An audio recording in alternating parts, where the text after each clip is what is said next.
continue de parler de la France sous Jacques Chirac. Nous évoquons donc Jacques Chirac qui est mort aujourd'hui et Dominique Alizé. Je voulais... présenter Dominique. Je voulais juste dire un point. Bonsoir Samuel, bonsoir à tous. Comme il est toujours en retard. Ton ami Edo. Non, mais bonsoir au moins. Bonsoir au moins à ton ami Edo. Il n'y a pas ça aujourd'hui. Bonsoir mes amis.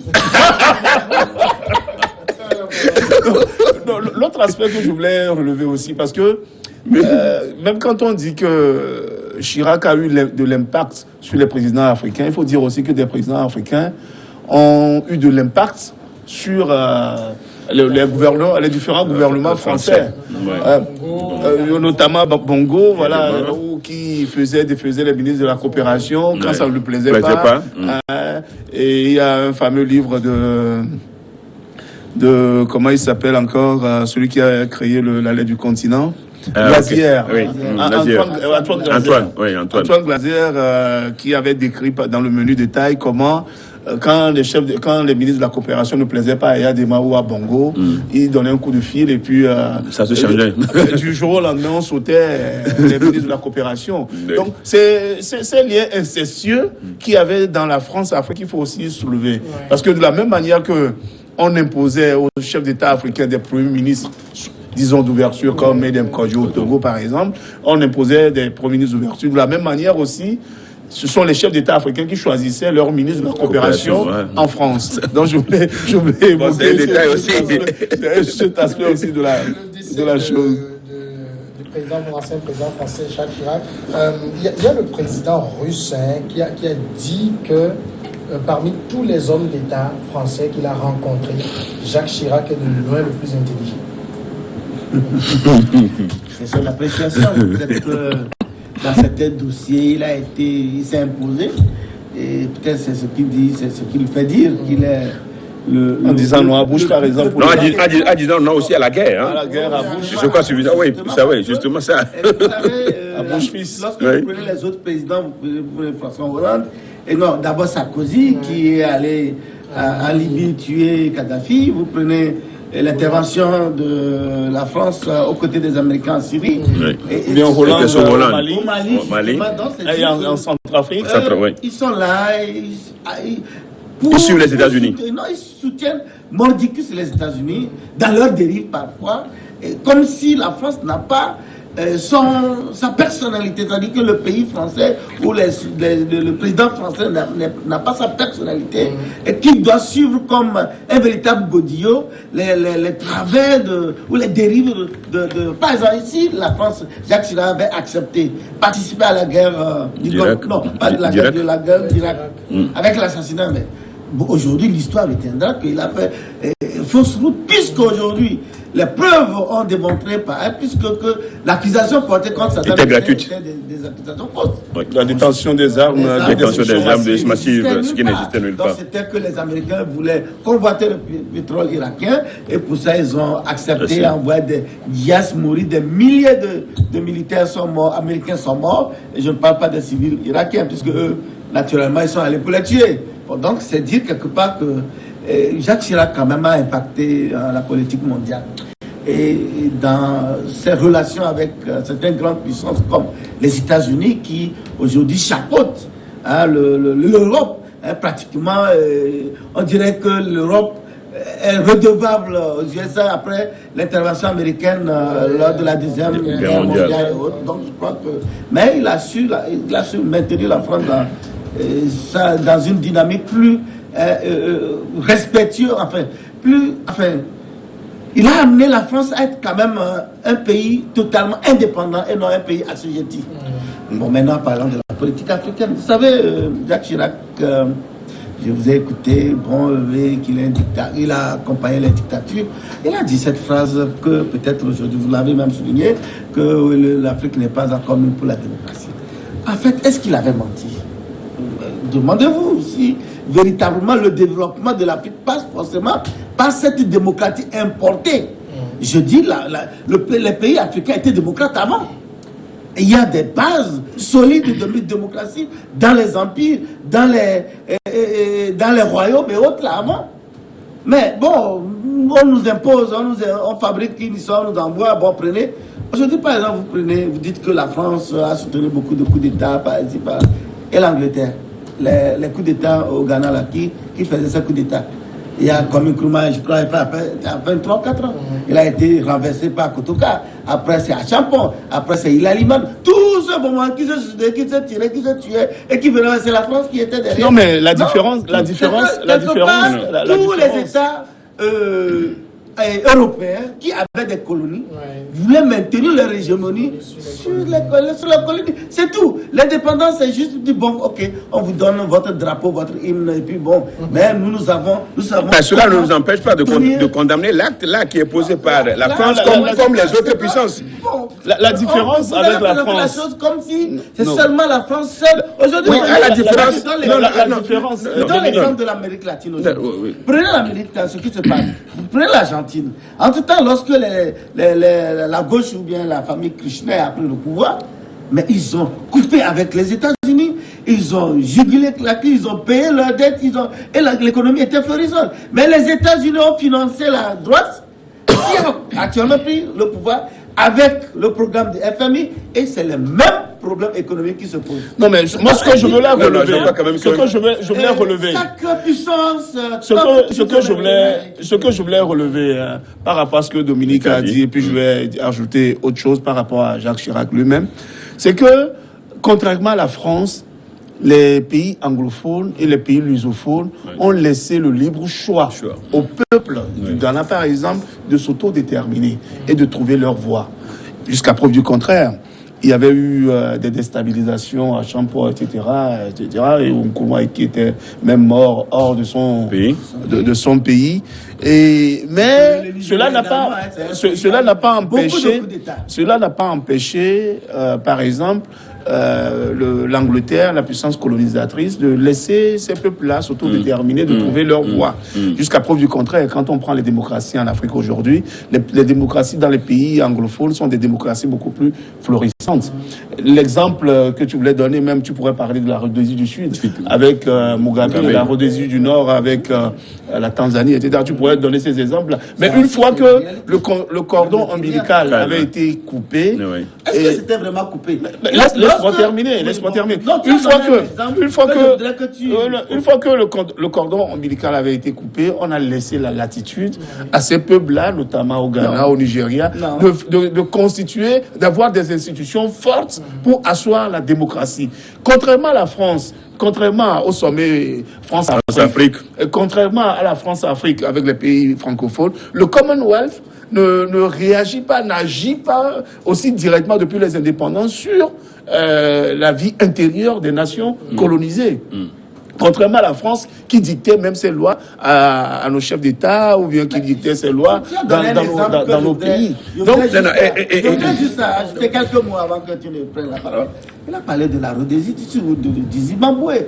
Parce qu'en tout temps, Robert Mugabe a dit non à cette intervention permanente de l'Angleterre. Il a coupé, et quand il a coupé, les Anglais ont tout fait pour détruire son économie. Voilà un exemple. C'est les Anglais. Non, ça c'était la réforme agraire. Ça c'est sur la réforme agraire. Non. Ça c'était sur la réforme agraire. Et là, bon, ça c'est pas. Quoi qu'on en dise, on est conscient quand même que les ex-puissances coloniales veulent toujours avoir de l'emprise sur leur précaré. Mais la France le fait autrement. Et ce qui ne profite pas aux peuples africains. Mais c'est ça la différence. Comme tu le dis tout à l'heure, c'est vrai quand même, quand vous prenez les pays anglophones, on sent quand même que dans les pays anglophones, quoi qu'on dise, l'Angleterre a tenté plusieurs fois de garder son hégémonie. Mais finalement, l'Angleterre a lâché. L'Angleterre a lâché. Non, je dis Dominique, l'Angleterre a lâché. Par rapport à la France. La France qui tient toujours. La France qui tient toujours, qui ne veut jamais céder. Et c'est ça, c'est ce qu'il faut soulever.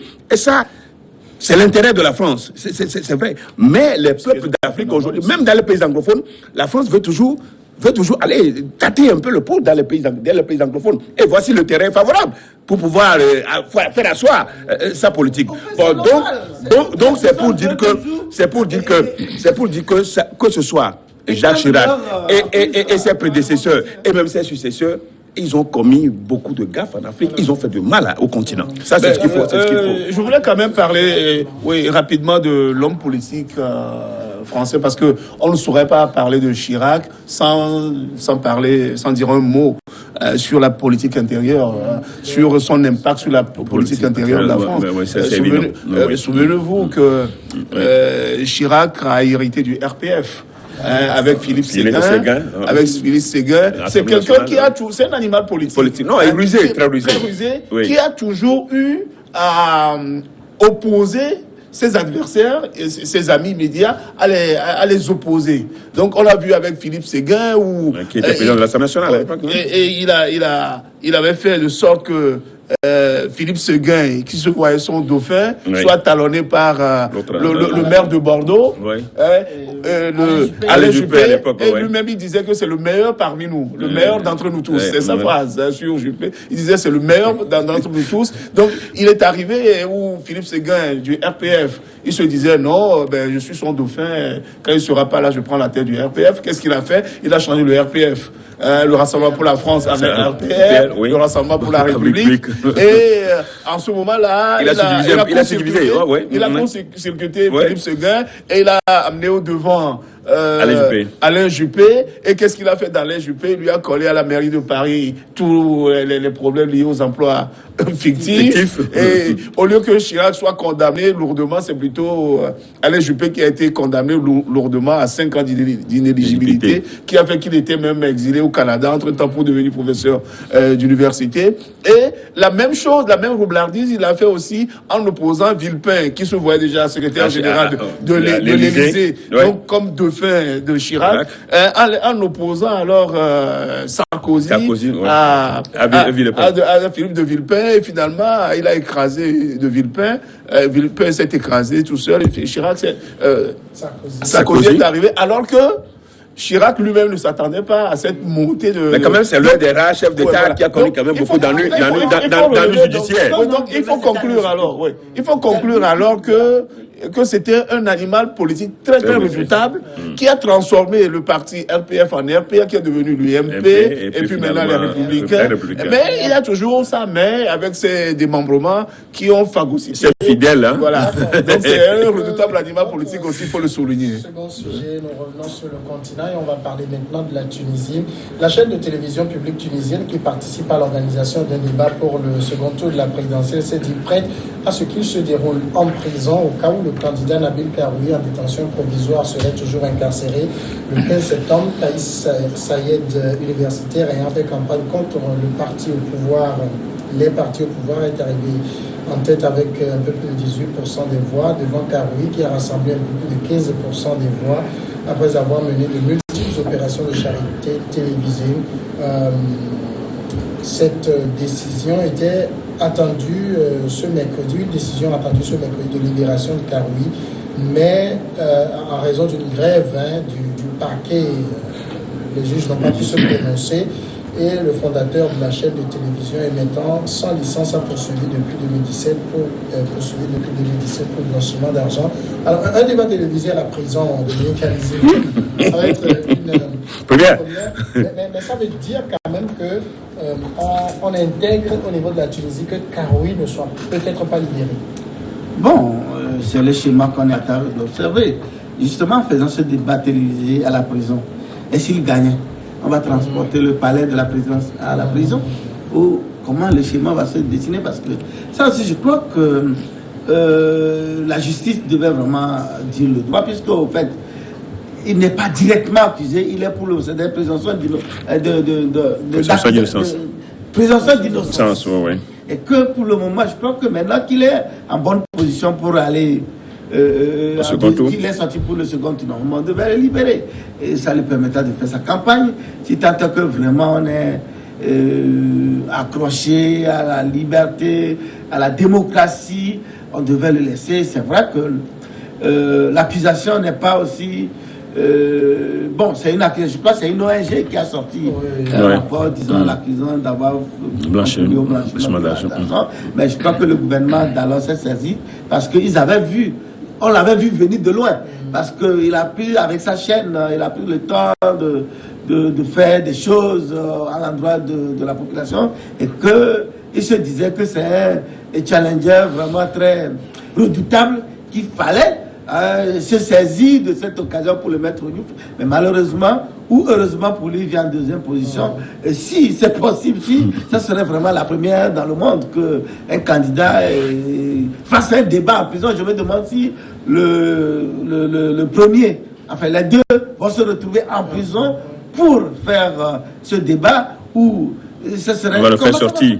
Ce serait un peu compliqué. Moi, je crois que la bienséance aurait voulu vraiment qu'on le libère, qu'il puisse vraiment mener sa campagne et que, bon, le dossier peut être toujours mis dans les tiroirs, mais il sera toujours rattrapé puisque les anciens dossiers sont toujours réouverts à tout moment. Donc, au niveau de la Tunisie, la loi n'interdit pas à un détenu et même à un condamné de briguer la magistrature suprême, à moins que dans la décision de sa condamnation, on précise qu'il est interdit de ça.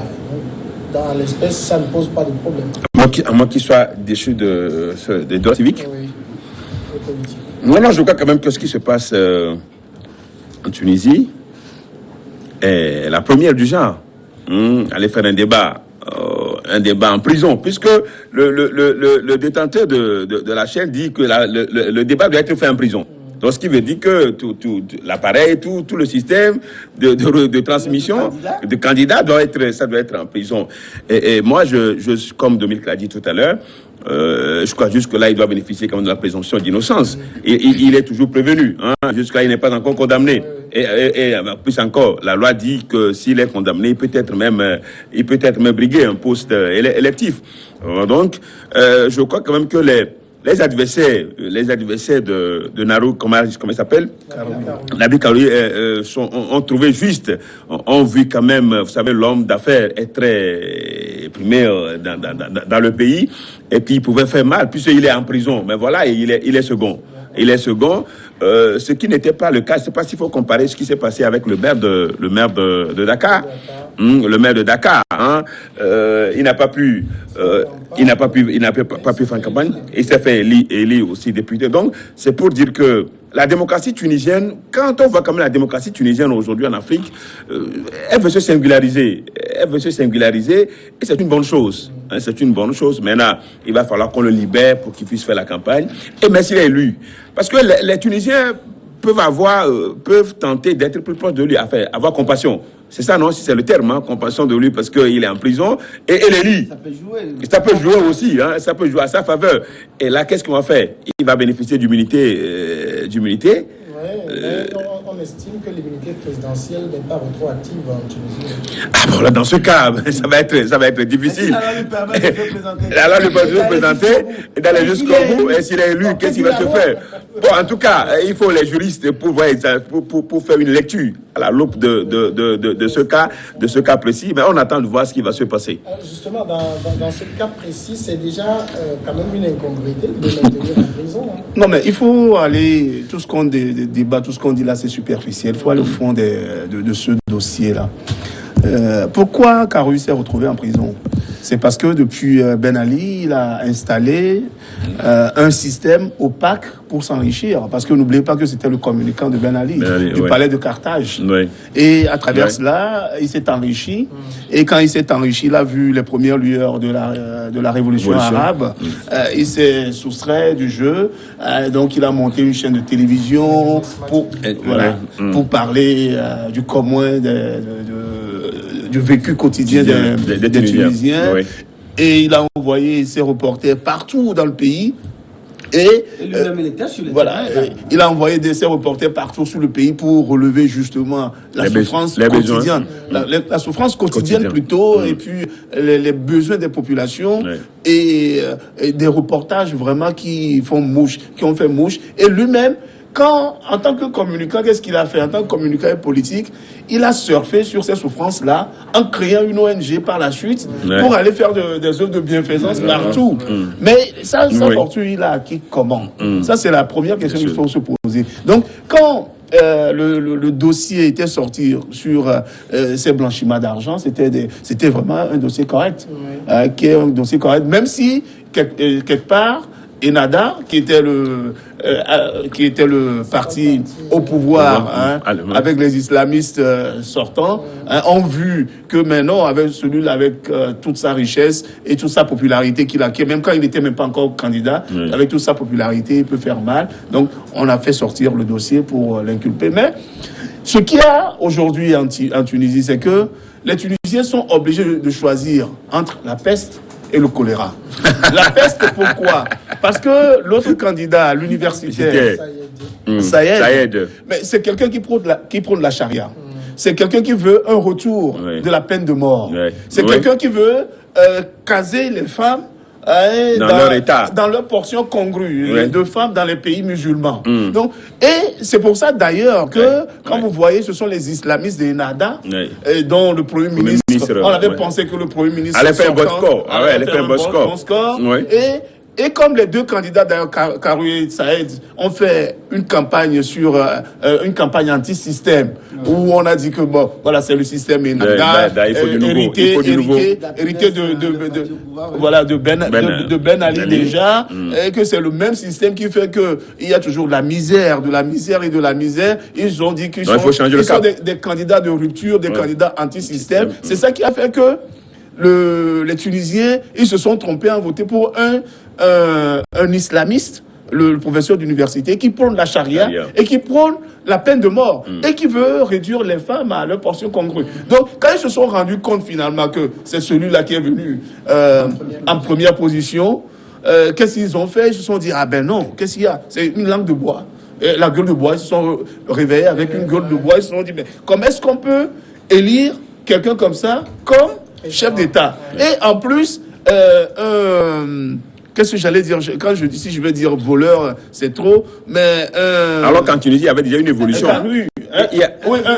Karoui, par exemple, qui est quelqu'un qui s'est enrichi, qui fait de la magouille, qui s'est enrichi. De la magouille pour s'enrichir. Oui, qui s'est enrichi sur de la magouille. Donc, ils se sont réveillés pour choisir entre maintenant une peste et le choléra. Bah, il est déjà à table, parce que c'est les deux candidats, finalement. Voilà. Maintenant, c'est les deux candidats. Sur le fait maintenant qu'il soit en prison, mais il faut laisser dire le droit. Parce que là, déjà, je ne sais pas si vous avez suivi même les débats à ce sujet-là sur les grands médias internationaux comme CNN ou France 24, etc.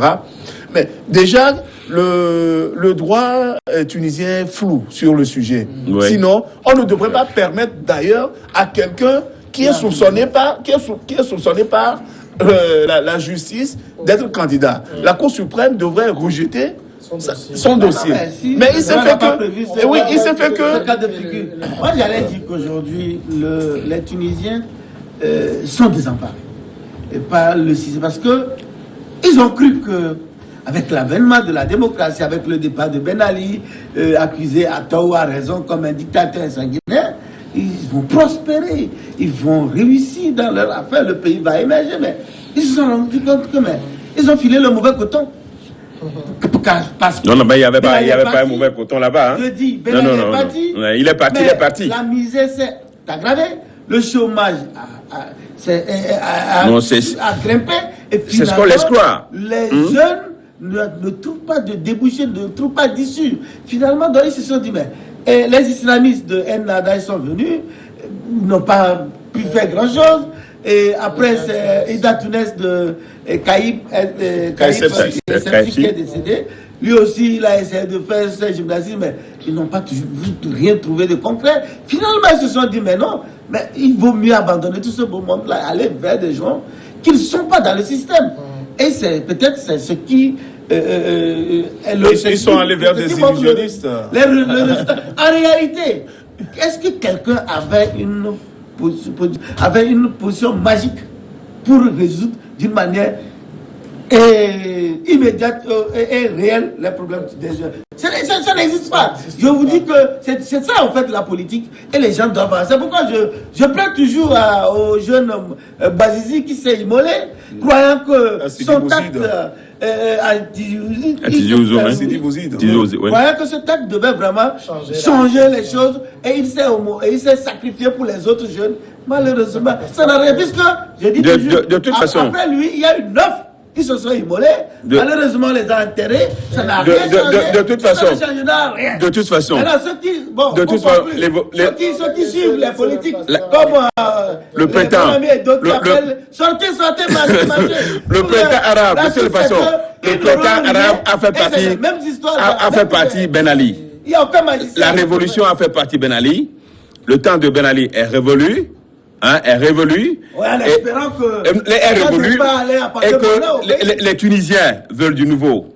Maintenant, qu'ils soient en face des illusionnistes ou pas. Ce qui veut dire que la Tunisie a appelé à avancer sans Ben Ali. Ouais. Sans Ben Ali. Ouais. Parce que Ben Ali, de toutes les façons qu'on le dit, il est décédé. Ouais. Il est décédé. Aujourd'hui, les Tunisiens sont en face de leur destin. Et ils doivent choisir quelqu'un qui doit les représenter, qui doit être... bien sûr. Bon, donc, il faut laisser les Tunisiens...